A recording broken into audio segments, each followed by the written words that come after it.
सांगलीतील जिल्हा न्यायालयातील पार्किंगमध्ये लावलेल्या इलेक्ट्रिक दुचाकीला भीषण आग लागली। सांगली जिल्हा न्यायालयाच्या पार्किंगमध्ये एका इलेक्ट्रिक दुचाकीला आग लागल्याची घटना घडलेली आहे। या आगीत ही दुचाकी संपूर्णपणे जळून खाक झाली आहे आणि त्याचबरोबर शेजारी लावलेल्या ॲक्टिवा गाडीसह अन्य इतर वाहनांचे नुकसान झाल्याचं दिसून येत आहे।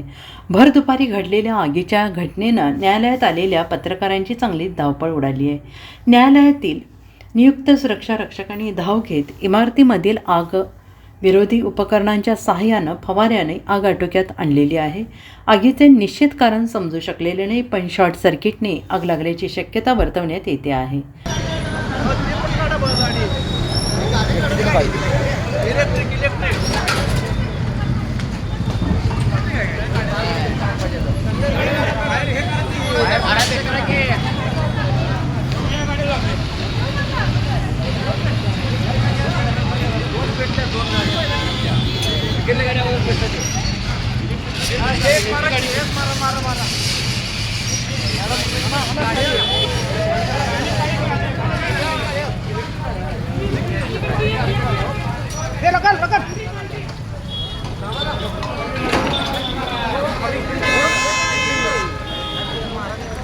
Bureau report SBN Marathi.